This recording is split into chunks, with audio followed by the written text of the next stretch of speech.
G'day guys, Palmy here. Okay, today's video, well it's not really today's, I made it a few days ago now. It's about a guy called Brian.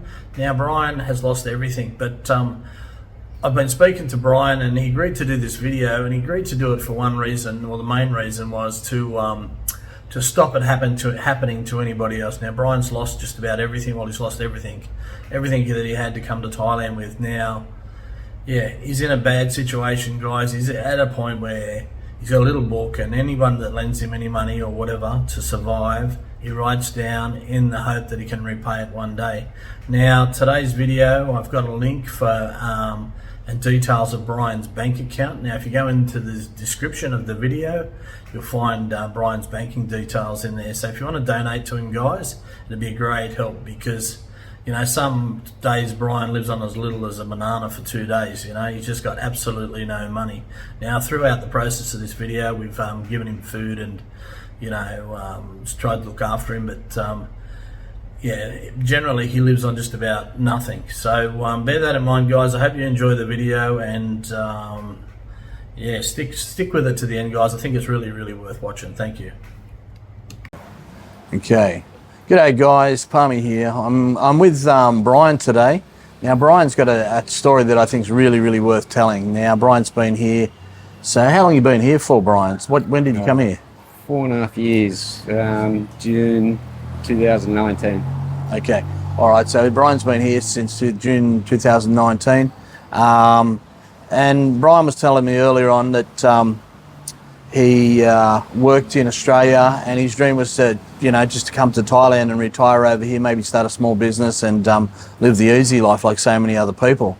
So, where did you come from, Brian? And like, what was your story in Australia? What did you do? And I come from Port Macquarie. It's on the mid-north coast of New South Wales in Australia. Yeah. What I did in Australia was Japanese cooking. I did an apprenticeship 5 years in Hokkaido, Japan, and became a Japanese cook. Okay, so yeah, it must have been pretty rewarding, yeah? Yeah, it was a great career. Yeah. 34 years, but I just grew tired of it, and then I got a bit sick and body wore out. Okay. Everybody who's a chef or cook will tell you that after 3 decades. Oh, really? Is that sort of that trying? Yeah, okay, so like so many, like myself, you packed up, sold up, and come over here. Yeah. Yeah. Yeah. I first came to Thailand for a holiday, and just 8 years ago, I just fell in love with the place. And then about 5-6 years ago, I decided to start planning for the retirement. Yeah. Okay. All right. So you moved over here. You moved to Pratamak. Yeah, that's between Jomtien and Pattaya. Yeah. Nice area. Yeah. So did you like that over there? Oh, I loved it. I love Pratanak. Yeah, it's beautiful. It's a good place to live. So what were you doing over there? Like when you lived over there, just living the high life, or? I wouldn't say the high life, but you know, I came. I had about 7 months before COVID hit, and just normal. What you do, you go to restaurants, you chase a few girls. You know, you go to the beach, you just relax, you meet some friends. Yeah. Yeah. Oh, awesome. Enjoy the food, the culture. Awesome. So, okay, so we're going to get to your story now. Brian's story is, it's a bit of a scary one, guys. It can happen to you that if you're not careful, you know, like, so you were here for what, 19 months or something before you met a certain lady? Yeah. Yeah. So tell us, okay, so you were here 19 months and you've been living the good life, and then you met this lady. We won't go into names and that, but sort of what happened there? I had enough money to last in Thailand for approximately 5 years, I figured. Right. And I knew I had to perhaps go into a business and just sort of get some kind of income. Yep. And I'd met this lady pretty much a year into COVID. And it was in Thailand, like, I don't know about everywhere else, but it was open and close, open and close. And she was the owner of a bar. And I met her in that bar, and from there we sort of developed a relationship. Okay, so you guys hit it off straight away pretty much, and it was looking pretty good. So what happened after that? Like, that was the start of the relationship, so what happened after that? Well, we got to know each other over a period of weeks, and she kept pointing out a bar or a building across the road, and it was an empty building, 4 stories, and previously been a bar. And she told me that her dreams was to open a bar there and have a relationship with me, and we could move in upstairs and live there and build the business. Okay, so big advantages of having a 4-story building. You got a bar, you're paying rent for one place to live in and to have as a bar, so you're going to save a lot of money, yeah? So it seemed like a good idea as long as the relationship was strong. Yeah. So okay, so you met this lady and what, you agreed to do that? Yeah, after a few weeks of getting to know her, I felt that she wasn't, because she was a bar owner and she had a baby, I thought, this is what I'm looking for, you know, my own family. Yep. And I thought, oh, this is great, this is perfect. And to then get into a business, which I wanted to do, Yep. and the promise of forming a company with me. Yep. But in the future, because of COVID, everything was closed. So Right. I believed her. Okay, so you fitted out the bar, got it ready. So how much did it cost you to get the bar and everything ready to get up and running? Yeah, the lease was, I believe, 55,000, and then I for the fit out, it roughly equated to around 750,000, so about 800,000. Okay, all right. So it was COVID was coming, but were you allowed to open? At the time of the fit out, no. All right. No. Okay. So you weren't allowed to open, but did you eventually open the bar? Yeah. As I said previously, the Thailand was opening and closing at that stage. Yep. We were allowed to open. We had an opening on the 8th of February 2020. Okay. So you got to open, and how was the bar going? We had a great opening night. We had a huge party, very successful. Yep. The bar was open from February the 8th until the middle of April, and the bar was quite successful. It was doing well. Okay. Okay, Brian, so at this point, you've opened the bar. Now, with the bar and opening the bar, now, was the lease in your name or was it in her name, or what was going on there? That was actually one of the first red flags, because I was told that the lease was 55,000, and I was actually still living in my condo. Right. And the next thing I know, a week later, I asked about the lease when we're signing the lease, and she said, "Don't worry about it, it's already been done. The lease has been signed." And I said, "Well, you didn't even tell me." So she signed the lease without even telling you. So, Correct. and she put it totally in her name. Yes. Okay. All right, that's a bit interesting. Okay, so all right, so the bar's been open for 2 months and then it shuts because of COVID. Yeah. Yeah. Now, did you have any indication when it might open up again? None whatsoever. Okay, so now the bar's closed. You're living. You've moved in with this lady now. Yeah, I moved in, I think, sometime in March, early March. Okay, so you moved in early March. Was the bar open when you moved in? Yes, it was. Yeah, okay, so you've moved in, the bar was open, it was running well, it seemed to be running good, and then it got closed down because of COVID. Yeah, in sometime in April. Yeah. Okay, all right. So the bar's closed down. Now, you and this lady are hitting it off really well and everything's good. Now, this lady's got a young child, a baby, a 1-year-old, is that right? Yes. So, you were riding around on a motorbike at the time. So what happened there? Well, Greg, I'm not an experienced motorbike rider. I've only had previously one motorbike back in the 1980s, but I fell in love with this Royal Enfield 500 and I bought it.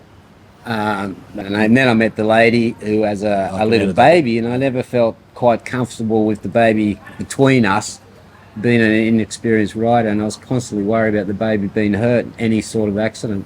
Okay, so then with that in mind, what, you worked it out with her to buy a car, or you just decided to buy it? Or? No, I just didn't feel safe. I'm not, as I said, I'm not an experienced rider, and I thought it's better and safer, and we now seem to be a family unit, that I look and purchase a car.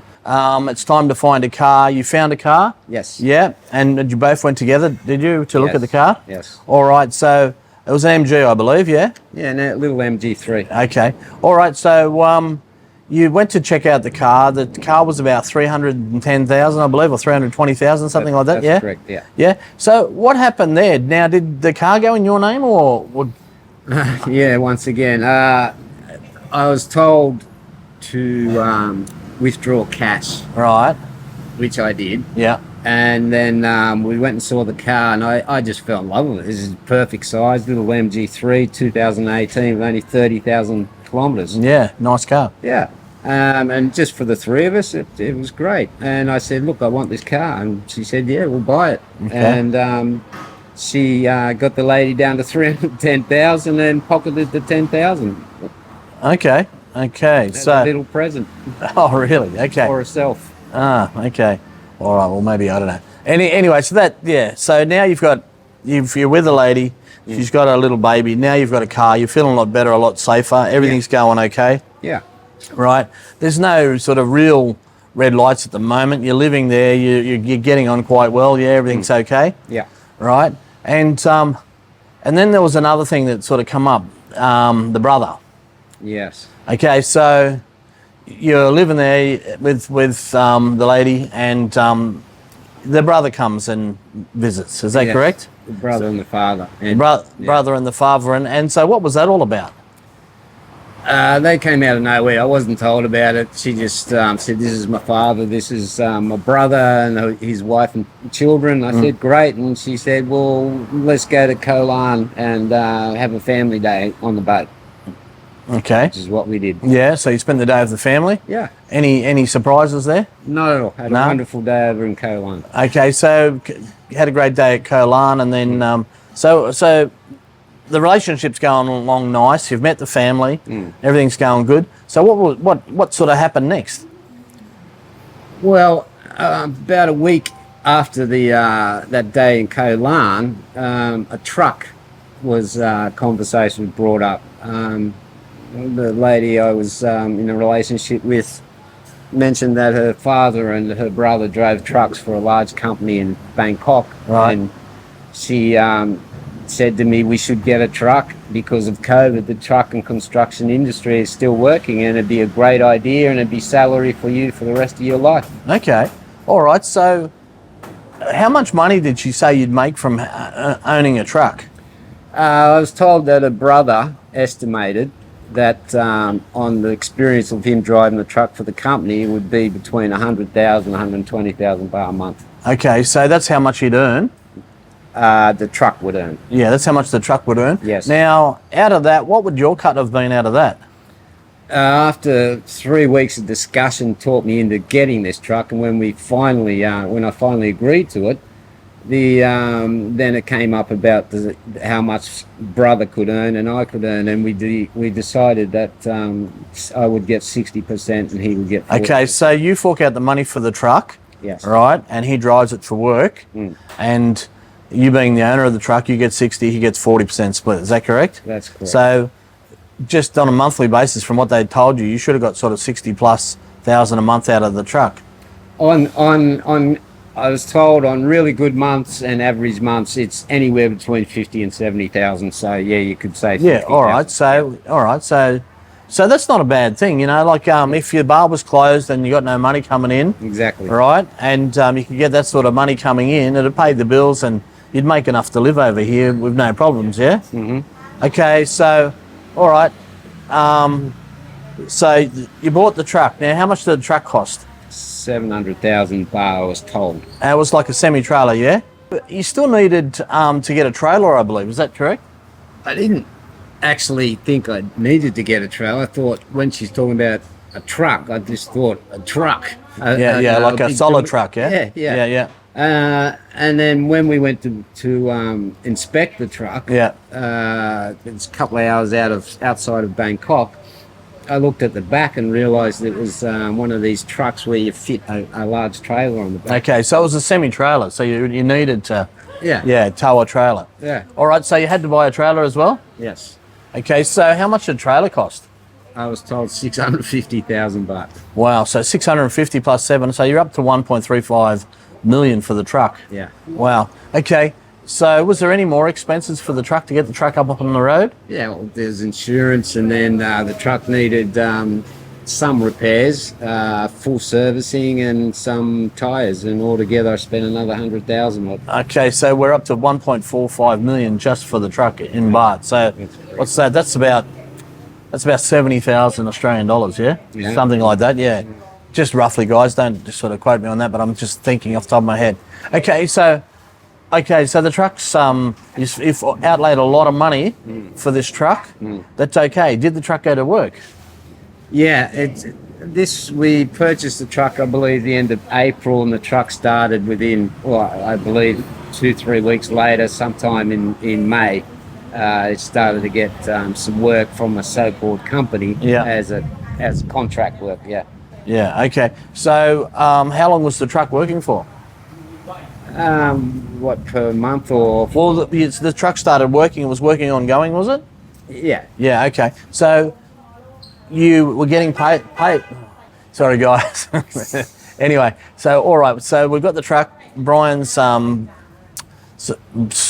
brother-in-law, so to speak, has bought it. Well, is driving the truck now. What sort of income were you getting out of the truck? I was averaging 15 to 16,000 baht a month. 50, and that's about a quarter of what you were promised, yeah? That's correct. So, and how long did that go for?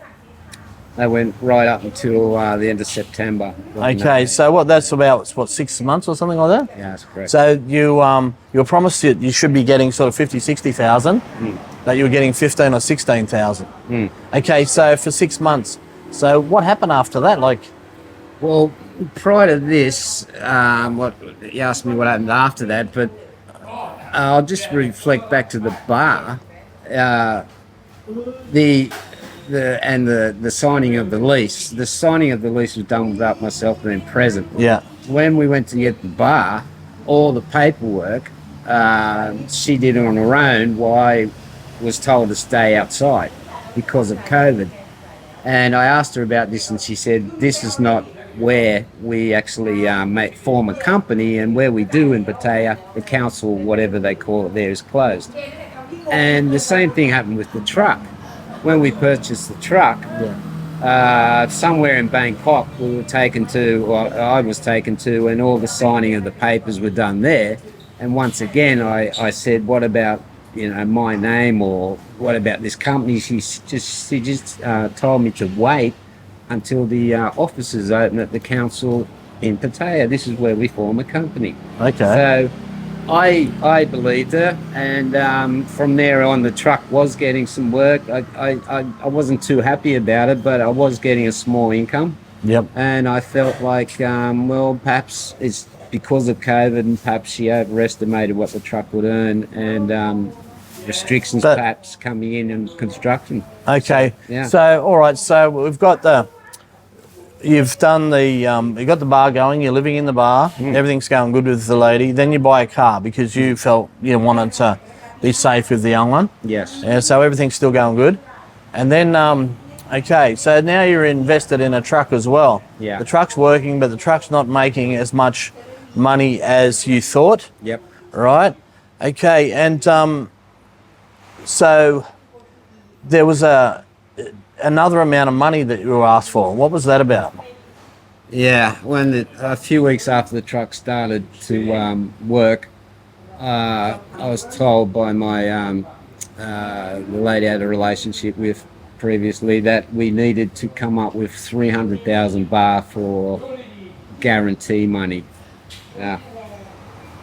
Okay, so the guarantee money was a guarantee for the company, was it? Like it's sort of...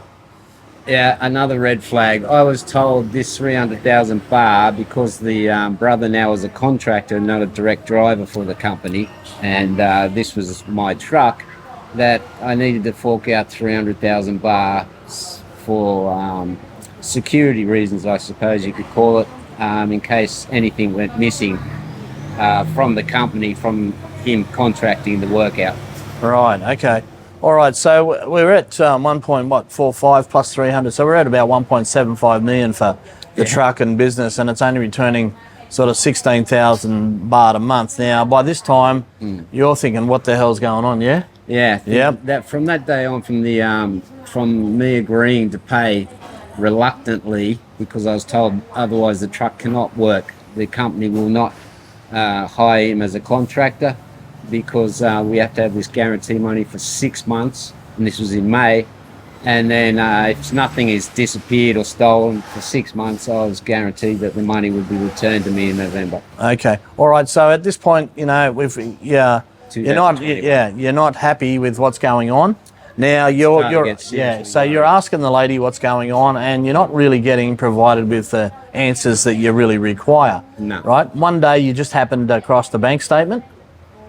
Yes, this was in September 2021. The lady got a COVID and a baby. I took them to the quarantine hospital. Yep. And they stayed there for 2 weeks, and I was on my own in the bar for 2 weeks. Right. And on the pool table, we'd been closed for approximately 6 months then. Yeah. On the pool table was a bank statement, and it had been sitting there for a couple of months, and I'd never looked at it. And because I spent so much time on my own, I thought I should have a look at this bank statement. Yeah. Okay. And so, when you looked at the bank statement, what did you find? Like, Shock. So there was a lot of anomalies on the bank statement. Yeah. And it wasn't as per what you were told originally. Yeah. So what were the things that were different than compared to what you were told?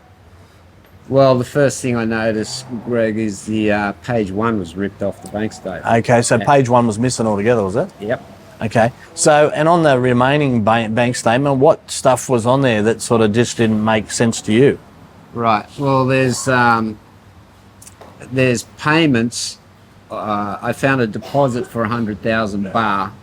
I presume was for a deposit for the truck. Right. I couldn't find anywhere in that bank statement where there was 700,000 and 650,000 taken out. I could see where the money was put in. Yep. But it wasn't taken out. And what I could see was strange payments. I counted 67 of them. Yeah. Going out of different amounts into a different name, into a different account. And then I could see Chinese gambling company names. All right.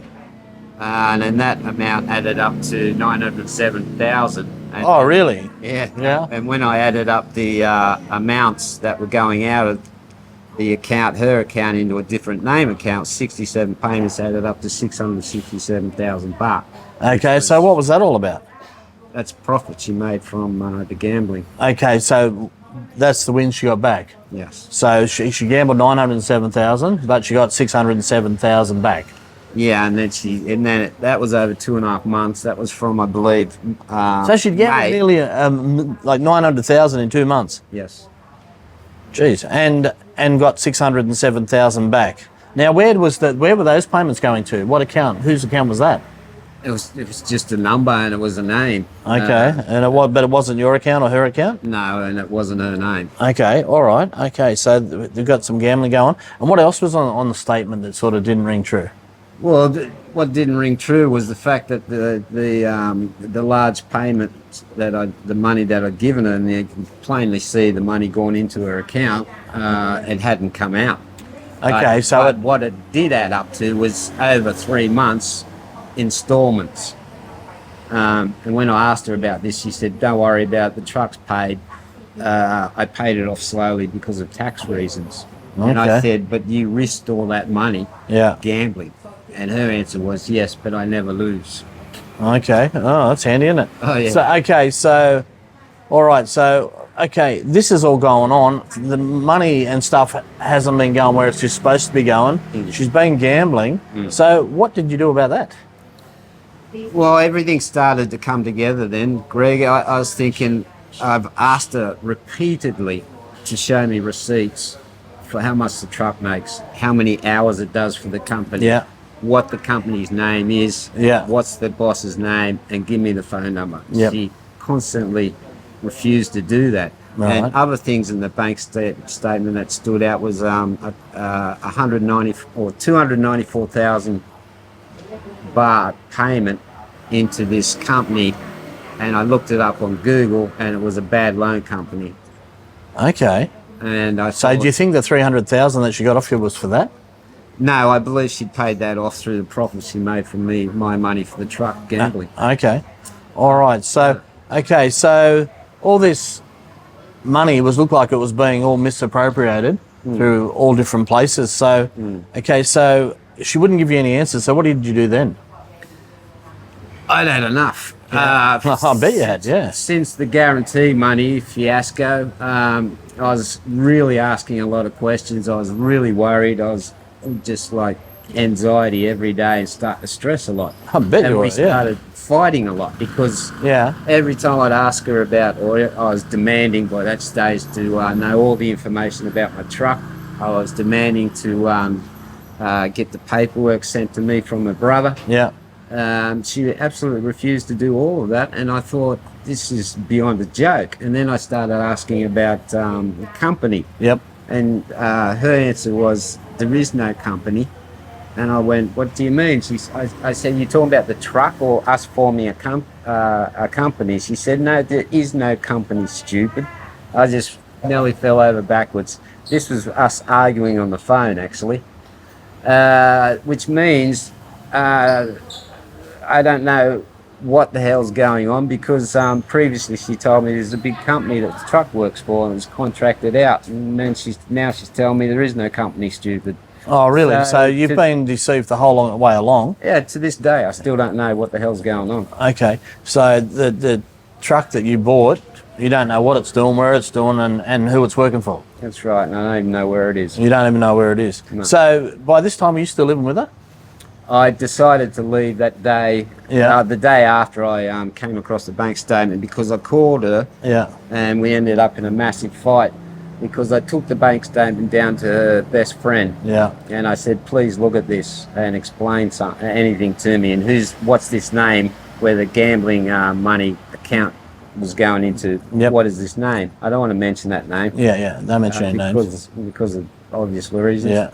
And anyway, she took one look, 10 minutes looking through it, and she looked up at me and she said, she's been cheating you from day one, Brian. I can't believe this. This is my good friend. I've got to call her. And I begged her not to, and she did, and all hell broke loose. Okay. So you moved out that day? I looked for a condo that day, and I moved out. I got a condo that evening and moved out the following day, Okay. So did you go back to try and get your stuff? Had you moved out completely, or you still had? Completely, no. Okay. I managed to fill the car up twice. But I still had, I had a laundry business prior to knowing this woman. And all my laundry business was washing machines, dryers, irons, you name it. All up stored on the second floor. Okay. Obviously I couldn't get that or carry that away. So that's there. I had knickknacks, bits and pieces here and there. But once I moved out, she informed me she'd changed the locks 2 hours after I'd moved out. Okay, so let me just go through this. So now when you moved out, did you keep the car? Yes. You kept the car. All right, so in the meantime, you've spent 810,000 or something on a bar, right? You spent 1.8 million on a truck. Almost, right? And you've been paying the bills ongoing for the last, 6 months? Yeah, on rent, and I received back one bar from the bar. Okay, so you know the bank statement was the straw that broke the camel's back. Yes. Right, and you're out of pocket big time. Now you've moved back out and gone to a condo. Yeah, correct. Yeah, because I still had a little bit of investment in crypto, and I sold the crypto. And once I moved into the condo, we were still communicating, but it wasn't nice communicating. It was mainly arguments and fights going backwards and forwards. So basically I was, from 2 days after seeing that bank statement, I was into a new condo. She returned, changed the locks. She changed the locks, Yeah, on the... and you still had possessions inside the building. Wow. Yeah. Okay, so you... What happened after that? You know, like she's got all this money of yours, a truck of yours, a business of yours. The bar's closed. The truck's supposed to be working. Did you get any more money from the truck or any income from anything? I left in September. In October, the truck is supposed to pay every 2 weeks, twice a month. in October, I kept asking for my salary, Yep. and she paid me 8,000 baht in October. Yep. November I received nothing, and in December I received 3,000 baht. And the bar actually had been open for a month in December as well. Okay, And so very busy. I'm very busy, and yet you hadn't got any money out of that? No, nothing. Okay, so, all right, so you and her, I'm presuming, not only had you moved out, you're broken up. Yeah, I'd separated, and yeah, we've pretty much broken up. But I honestly wanted to work everything out. We were still talking. She kept promising me that if I came back to her, that she would explain everything. And I said, no, you explain everything, and then I'll come back. You Okay. start paying me money, then I'll come back. Okay, and so did she do that? No. No, okay. All right, so I take it, how long so you never got back together again? No, it became bad after Christmas. I'd go down the bar, and pretty much she'd, let's just say she was trying to make me jealous. But I would go down the bar and say, look, it's quite obvious you're destroying my life. You're not giving me any information. Please pay me some money. And before I'd get any other word out, she'd slam the door down in my face, whether it be customers there or not, the roller door. Okay, so you've forked out nearly 3 million baht by this stage. Well, probably including the car that you bought, you would have spent 3 million baht. Now, how was your money situation at this stage? It wasn't too rosy. Yeah? I'd still had, I think, about 450,000 in crypto. Yeah. I took some out, and then I was able to pay the rent for a while. And then, actually, I think it was May last year. Yeah, it was May last year. What month is it now? Yeah, May last year, my crypto collapsed. Oh, really? Yeah. So the remainder of your money in crypto had just dropped to nothing? Yeah, I'd gotten it up from 450,000, I believe, to 765,000 by May last year. And then I'd taken a chance. I'd sold 3 or 4 coins and invested it in one, which happened to be Luna. And overnight, Luna collapsed, and I went from 765,000 baht to 0.09 Australian cents. So what did you do then? Nearly had a heart attack.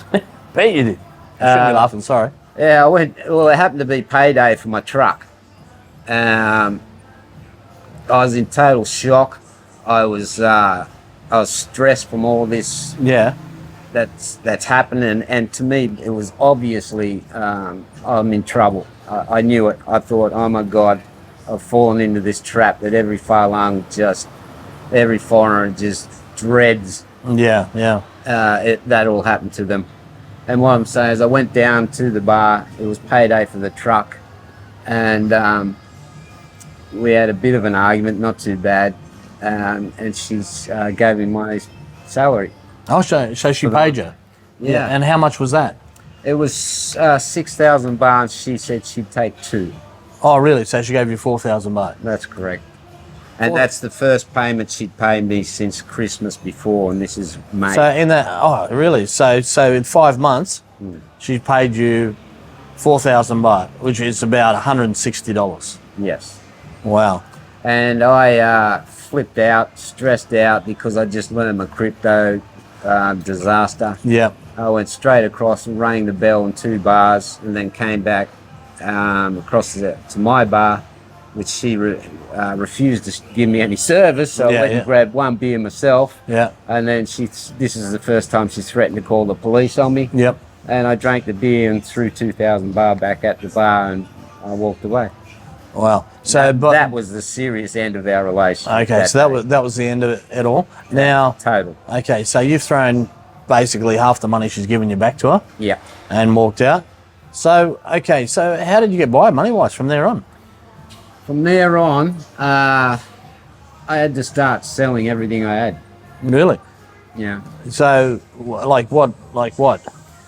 Well, I had my Royal Enfield motorbike. I sold that. I mean, I'd only had it for about 7 months. Did you buy that new? No, it was second hand, but only had 3,000 kilometres on it. Okay. It was only 1 year old when I purchased it. Purchased it for 160,000. I ended up selling it for 60,000. Oh shit! Yeah. So you copped a big loss on that. Yeah, I needed the money to pay rent. Yeah. And other things to survive, but that didn't last long. That lasted me 2 months. Okay, so the selling everything lasted 2 months. So Not everything, the motorbike, and then I had to sell everything. okay, so how long with the sale of everything did the money last? Yeah, well, I even sold my watch, my sunglasses, my pot plants, my lounge, the motorbike, my bicycle, and in the end, that lasted me until August 2022. 2022. So August 2022. It's about 4 months all that lasted me. Wow. Okay, so August 2022. It's now November 2023. Right. So we're 15 months later. How have you survived 15 months? I haven't had $1. You haven't had $1. I don't get a pension from Australia. I'm too young. Yeah. I don't have any family in Australia. My last family member died during COVID 2020, but he died of cancer. That was my brother. Right. I haven't had $1. I've been virtually turned into a beggar and a borrower. So in the last 15 months, the only way you survived is just begging and borrowing people. Yeah, from people. Okay. Unfortunately. So just ask the question, why didn't you go back to Australia? I have nothing there. When I decided to retire in Thailand, I did have a brother left. At that stage, well, we didn't know he had terminal cancer. Yeah. I had all the intentions of not going back to Australia. I love this place, and I felt this is my home. And I want to. Mate, I know how you feel there. Yeah, well, I'm the same, mate. I don't really want to go back if I don't have to. Yeah. You know, so I totally understand that. I always thought I'd talk my brother into coming over. Okay, so we're not over yet. Okay, so you've gone through all this, but you've sought legal advice, right? Yes, I have. Yeah. Okay, so you've got legal advice, and you've managed to find a lawyer who will work pro bono for you, right? And he's agreed to do it, but for 30% of whatever he gets back for you. That's correct. Okay, yeah. so whatever you get back, you're going to lose 30% of it to a lawyer, which I think is pretty well standard. Now, what did the lawyer say? Well, he obviously thinks you're going to win something because he's taken on the case, yeah? Well, they can't tell me. You're never guaranteed anything. Yeah. But they've told me I have a very good case and to be strong. Right. And I've stuck it out now for. I brought all my documents to the lawyers September last year. Yep. They were all submitted and typed into or put into Thai language, which was everything's gone to the court, and now I've been waiting for an answer. Well, everything went to the court May this year. Yep. And I've been waiting for an answer from the court, whether they're going to take my case or not, and to send a letter to my ex asking her if she's pleading guilty or not guilty. It's a civil trial, and I understand it takes time. Yep. But it's an agonising wait, and it's so because of COVID, difficult. because of the COVID, there's a backlog too. I believe there's it's slower than normal because they do have some backlog in cases through COVID. So it could take up to a year, I believe. Is that right? I'm expecting an answer from the court. Well, this month I was told. Yep. So fingers crossed, and then it's a 30-day wait or 15-day wait where she has to answer the court and get a lawyer, whether she's pleading guilty or not. And then, of course, then it's another 3 months before we'll get remediation case in front of the court. And if she doesn't agree to my terms, well, then it's another wait to go to actual court to fight this battle. Okay, so how much are you going for? I can only sue her for the amount of money that I spent on the car, the truck, the trailer, the bike, not the guaranteed money. That's an iffy one, that one. Yeah, but they're going to try. Yep. But it's $2,880,000. Wow. Okay, so you said you're going in for the car. Now, she got the car now too, has she? She took the car from me in May last year. She one of the last few messages she sent me was to return the car And if not, I'd be arrested straight away and Because the car was in her name, right? Yeah. Even though you paid for it. and kicked out of the country. Yeah, okay, so she's threatening you with that. Yeah. Wow, okay, well, this is a really tragic story, and unfortunately, I've spoken to a few people over here that have gone through similar things. Well, wow. Folks, if you have got anything you want to say to Brian, leave comments. If you want to help Brian out anyway, send comments, and we'll go through I'll go through the comments with Brian.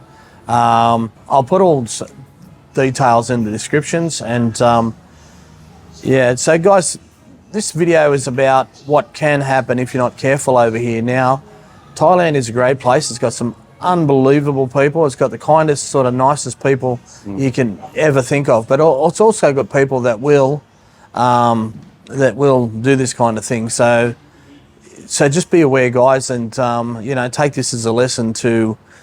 I think Brian's making this video so this kind of thing, so other people like him don't have to go through this crap themselves. You know what I mean? Because, like, talking to Brian prior to this video, the emotions and the depression and the stuff that he's gone through is just horrific. Nobody needs to or wants to go through that. So anyway, guys, I just thought I wanted to bring this video to the table to sort of show you what can happen if you're not careful, and we'll leave it at that for now.